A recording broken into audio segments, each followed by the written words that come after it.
Doctor Shirley കൂടി നമുക്കൊപ്പം ചേരുകയാണ്. ഫോറൻസിക് വിദഗ്ധയാണ് doctor Shirley Vasu. Good morning doctor Shirley Vasu.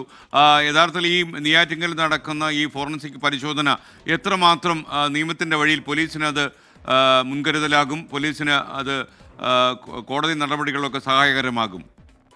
തീർച്ചയായും this is the only way. ഇത് സെറ്റിൽ ചെയ്യാനുള്ള ഏക തീരുമാനം ഇതാണ് മജിസ്റ്റീരിയൽ അല്ലെങ്കിൽ പോലീസിന്റെ ഇൻക്വസ്റ്റോട് ചേർന്ന് ഇൻക്വസ്റ്റിന്റെ ഭാഗമായിട്ട് നടത്തുന്ന മെഡിക്കൽ ലീഗൽ പരിശോധന.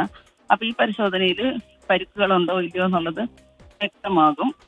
അതിൽ ഏറ്റവും സാധ്യത എനിക്ക് കേട്ടെടുത്തോളം എനിക്ക് മനസ്സിലാവുന്നത് ഇദ്ദേഹം മരണത്തിന്റെ ഒരു സൂചനകളൊക്കെ നൽകിയിരുന്നു. അപ്പം എന്തെങ്കിലും വിഷബാധ ഉണ്ടാവും, അത് വീട്ടുകാർക്ക് മനസ്സിലായിട്ടില്ല എന്ന് തോന്നുന്നു. അപ്പോൾ ഒരു രാസപരിശോധന നടത്തേണ്ടി വരും.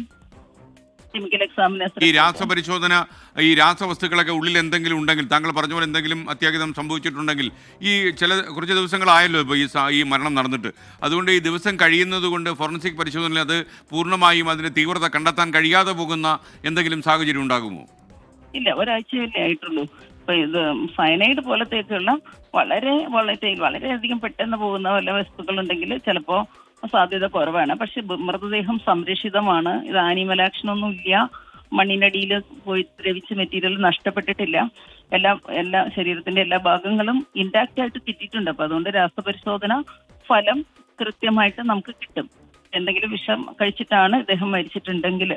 രണ്ടാമത്തത് ഇദ്ദേഹത്തിന് ആസ്ഫിക്സിയേറ്റ് ചെയ്തോ പരിക്കേൽപ്പിച്ചോ എന്നുള്ളത് രണ്ടാമത്തെ ഒരു സാധ്യതയാണ്. അത് ഡോക്ടർ ഇന്ന് തന്നെ വ്യക്തമാക്കും. പോസ്റ്റ്മോർട്ടം പരിശോധനയും അത്യാവശ്യം ഉണ്ടെങ്കിൽ എന്തെങ്കിലും എക്സ്റേ പരിശോധനയൊക്കെ കഴിഞ്ഞാൽ ഡോക്ടർക്ക് പരിക്കുകളുണ്ട് അല്ലെങ്കിൽ ഇല്ല, പരിക്കുണ്ടെങ്കിൽ അത് മരണകാരണമാകുന്ന തരത്തിലുള്ളതാണോ അല്ലയോ അത് ഡോക്ടേഴ്സ് ഇന്ന് തന്നെ വ്യക്തമാക്കും.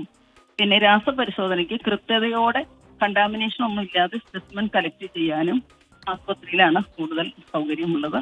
ബോഡി ആസ്പത്രിയിലേക്ക് മാറ്റാണെന്നാണ് കേട്ടത്. അപ്പോൾ തീർച്ചയായും അത് ഭംഗിയിൽ നടക്കും. Okay, thank you doctor Shirley Vasu. Forensic വിദഗ്ധയാണ് സംസാരിച്ചത്. എന്തായാലും ഈ സൈനൈഡ് പോലുള്ള വളരെ മാരകമായ വസ്തുക്കളൊന്നും ഉപയോഗിച്ചിട്ടില്ലെങ്കിൽ ഈ ഒരാഴ്ച കഴിഞ്ഞ ഈ മൃതദേഹത്തിൽ നിന്ന് എന്തെല്ലാം രാസപദാർത്ഥങ്ങളിലുണ്ടോ അതൊക്കെ കണ്ടെടുക്കാൻ കഴിയുമെന്നാണ് ഡോക്ടർ ഷെർലി വാസു പറയുന്നത്.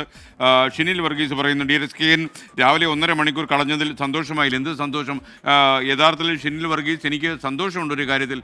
കാരണം ഈ അന്ധവിശ്വാസങ്ങളും അതേപോലുള്ള കാര്യങ്ങളൊക്കെ പ്രചരിപ്പിച്ച് ആളുകളെ സാമുദായികമായി ഇളക്കിക്കൊണ്ടുവരാനുള്ള ചില സംഘടിത ശക്തികളുടെ നീക്കങ്ങൾ കൂടി ഇതിലൂടെ പൊളിക്കാൻ കഴിഞ്ഞു എന്നുള്ളതാണ്. കാരണം നമ്മൾ യഥാർത്ഥത്തിൽ യാഥാസ്ഥിതികത ഒക്കെ ചിന്തിക്കുന്നത് കൊണ്ട് കുഴപ്പമില്ല, പക്ഷേ അത് ഒരു സമൂഹത്തിനെ നശിപ്പിക്കുന്ന രീതിയിലേക്ക് യാത്രയാകുമ്പോൾ നമുക്കതിന് ചെറുത്തേ പറ്റൂ. കാര്യം ഇത്രയും സാക്ഷരത ജനസമൂഹം താമസിക്കുന്ന ഒരു നാട്ടിൽ ഇങ്ങനെയൊക്കെയുള്ള കാര്യങ്ങൾ കൊണ്ട് ജനങ്ങളെ ഇളക്കിമറിക്കാനും അവരുടെ തലച്ചോറിലേക്ക് അന്ധവിശ്വാസത്തിൻ്റെ അണുക്കളെ കടത്തിവിടാനും ചില ആളുകൾ ശ്രമിക്കുമ്പോൾ ആ ശ്രമത്തിനാണ് ഈ കല്ലറ പൊളിക്കുന്നതിലൂടെ അവസാനം കണ്ടെത്തിയിരിക്കുന്നത് എന്ന സന്തോഷം തീർച്ചയായിട്ടും എനിക്കുണ്ട്.